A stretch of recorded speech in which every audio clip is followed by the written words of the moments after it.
మొన్న assembly budget చూస్తేనండి నాకు చాలా బాధ అనిపించింది.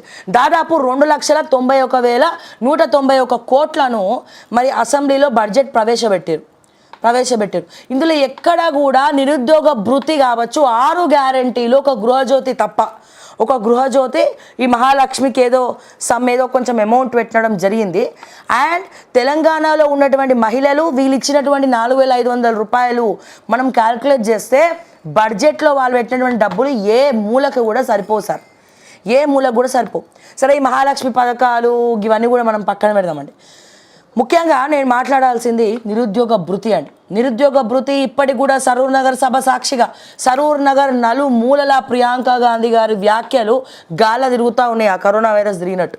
ఓకే, కానీ వైరస్ ఇంకా వీళ్ళకి రీచ్ అవుతలేదు. అదేంటంటే విద్యార్థులకు, నిరుద్యోగులకు నిరుద్యోగ భృతి అట్లీస్ట్ వాళ్ళ అప్లికేషన్లకో హాస్టల్ ఫీజుకో వస్తుందని చెప్పి వాళ్ళకు ఉద్యోగం వచ్చే వరకు వాళ్ళు అప్లై చేసుకుంటే నిరుద్యోగ భృతి అనేది ఇవ్వాలా అని చెప్పి. ముఖ్యంగా సరే, ఫీజు రియంబర్స్మెంట్ పక్కన పెడదాం కొన్ని రోజులు, ఇవన్నీ కూడా ఫీజు రియంబర్స్మెంట్ కూడా చాలా ఇంపార్టెంట్. నేను చెప్పేది యూత్ డిక్లరేషన్లో రిలీజ్ చేసినటువంటి యూత్ డిక్లరేషన్ మేనిఫెస్టో గురించి నేను మాట్లాడుతూ ఉన్నా. మరి ప్రియాంక గాంధీ అబద్ధం చెప్పినరా? ప్రియాంక గాంధీ గారు అబద్ధం చెప్పినారా? లేకపోతే ఆమెని కూడా మోసం చేసి తెలంగాణలో ఉన్నటువంటి కాంగ్రెస్ పార్టీ వ్యవహరిస్తుందా? ప్రభుత్వం అధికారంలోకి రాగానే మేము ఫస్ట్ చేసేది నిరుద్యోగ భృతి అన్నారు. అసెంబ్లీలో ఎక్కడ చర్చించారండి నిరుద్యోగ భృతి గురించి కానీ, నిరుద్యోగుల గురించి కానీ? బడ్జెట్లో ఎక్కడ ఉంది అని అడుగుతున్నాను నేను. దయచేసి మీకు ఎక్కడైనా బడ్జెట్లో కనబడితే మాకు చెప్పండి దయచేసి. బడ్జెట్లో మీకు ఎక్కడన్నా ఈ నిరుద్యోగ భృతి గురించి ఏమైనా మాట్లాడితే కనుక మాకు చెప్పండి దయచేసి. 1:100 అనేది గాలికి వదిలేసారు. నిరుద్యోగ భృతి అనేది అసలు ఆ నోటి నుండి కూడా పలుకుతలేరు. మా బట్టి గారు అయితే గత అసెంబ్లీలో అంటారు నిరుద్యోగ భృతి ఇస్తామని మేము ఎప్పుడు చెప్పినామంటారు. బహుశా ఆయన ప్రియాంక గాంధీ సభకు హాజరు కాలేదేమో, బహుశా మర్చిపోయి ఉంటాడు. ఆయనకు ఎప్పుడైతే డిప్యూటీ ముఖ్యమంత్రిగా మళ్ళీ పదవులు తీసుకుంటే అప్పటి నుంచి గజనీ అయిపోయినారు వీళ్ళంతా.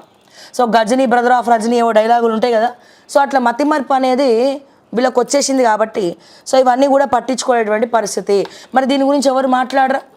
ఎట్లాగో కేంద్ర ప్రభుత్వం తెలంగాణకి ఇచ్చింది గుండు సున్నా. అంటే నిజంగా ఏం జరుగుతుంది తెలంగాణ పట్ల? ఎందుకు ఇంత వివక్ష, ఎందుకు ఇంత కక్ష? అడిగితే సపరేట్గా మీకు అనౌన్స్ చేయలేదు పార్లమెంట్లో, కానీ తెలంగాణకు వచ్చేవి తెలంగాణకు వస్తున్నాయనే చెప్తున్నారు. మరి ఏ రూపాలు వస్తున్నాయో రాష్ట్ర ప్రభుత్వం అన్న చెప్పాలి కదా. నిజంగా ఇంతమంది తెలివైన పనులు క్యాబినెట్లో ఉన్నప్పుడు మరి అవిశ్వాస తీర్మానం ఎందుకు పెట్టారు మొన్న? సరే, మన తీర్మానం ఎందుకు పెట్టారు మొన్న?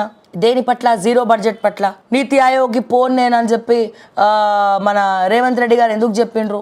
తెలంగాణకి నిజంగానే మీరు డబ్బులు ఇస్తున్నారు, కాకపోతే పార్లమెంట్లో అనౌన్స్ చేయలేదు అని చెప్పి అంటే గనక మరి ముఖ్యమంత్రి గారికి తెలియదా తెలంగాణకి కేంద్ర ప్రభుత్వం నిధులు ఇచ్చిందని? మిగతా మంత్రులకు తెలియదా? 119 మంది ఎమ్మెల్యేలకు కూడా తెలియదా? అంటే ఎవరు కూడా చదువుకోలేదా? ఎవరికి కూడా నాలెడ్జ్ లేదా? మొన్న నిజంగా ఇస్తే వాళ్ళు ఎందుకు తీర్మానం చేసి పంపుతారు అంటున్నా నేను. సో మరి చూడాలి, ఇకనైనా మరి ఈ 119 మంది ఎమ్మెల్యేలో నిరుద్యోగ భృతి గురించి ఎవడన్నా మాట్లాడతాడా?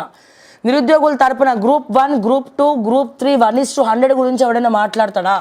డిఎస్సి ఆస్పిరెంట్స్ పోస్ట్పోన్ గురించి ఆల్రెడీ ఎగ్జామ్స్ అయితేనే ఉన్నాయి, నా ముఖం చేస్తారు పోస్ట్పోన్. ఇంకా పోస్ట్పోన్ పక్కన పెడితే అట్లీస్ట్ మీరు పోస్ట్పోన్ చేయలేకపోయిండ్రు, వాళ్ళ బాధలు అర్థం చేసుకోలేకపోయిండ్రు, కావాలనే మరి దేనికోసమో అంత ఈగోకు పోయిండ్రు రేవంత్ అన్న పక్కన పెడితే అట్లీస్ట్ ఏ ఒక్క నాయకుడైనా నార్మలైజేషన్ గురించి మాట్లాడతారా? మాట్లాడే దమ్ములు ఉన్నాయా? 119 మంది ఎమ్మెల్యేలని నేను అడుగుతా ఉన్నా. బడ్జెట్ సెషన్స్ నడుస్తూ ఉన్నాయి, ఇప్పుడు నడుస్తున్నాయి చర్చలు. ఈరోజు నుంచి చర్చలు జరుగుతూ ఉంటాయి. మరి ఈ చర్చలలో మరి ఏం మాట్లాడబోతున్నారు, ఏం జరగబోతోంది అసెంబ్లీలో? సో చూద్దాం, మనం అందరం కూడా చూద్దాం. విద్యార్థులారా మీరు కూడా చూడండి మరి ఏం మాట్లాడతారు. ఈ 119 మంది ఎమ్మెల్యేలు, ముఖ్యంగా ఈ 119 మందిని గెలిపించింది, అందులో ముఖ్యంగా ఎక్స్క్లూజివ్గా కాంగ్రెస్ ఎమ్మెల్యేలను గెలిపించింది నిరుద్యోగులే, డిఎస్సి ఆస్పిరెంట్సే, గ్రూప్ 1, గ్రూప్ 2, గ్రూప్ 3కి పార్టిసిపేట్ చేసిన వాళ్ళే.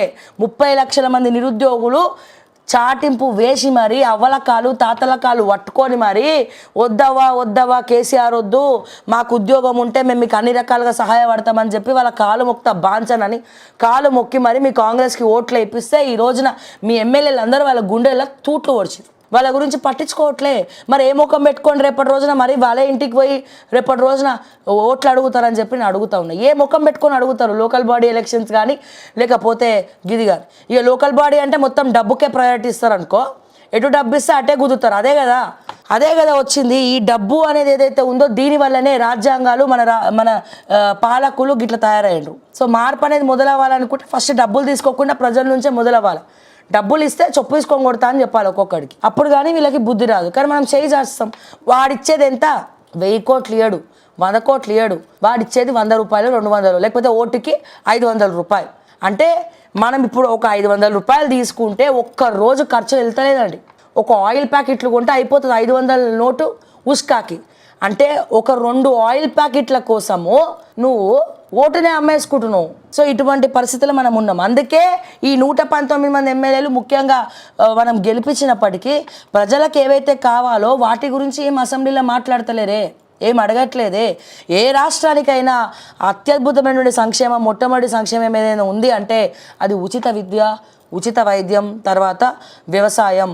ఈ 3 అత్యద్భుతంగా పోతున్నటువంటి రాష్ట్రాలు ఏవైనా రాష్ట్రమే నెంబర్ 1 రాష్ట్రంగా పరిగణలోకి తీసుకోవాలా. మరి ఎవరు కూడా దాని గురించి మాట్లాడరండి. ఎందుకంటే మొత్తం చాలామంది వేలిముద్రగాలే ఉన్నారు అందులో చెప్పాలంటే. మరి ఎవరు మాట్లాడరు దాని గురించి? సో మరి ఏ రకంగా దీన్ని మనం తీసుకోవాలా, ఏ రకంగా మనం తీసుకోవచ్చు, ఏ రకంగా ముందరికి వెళ్ళచ్చు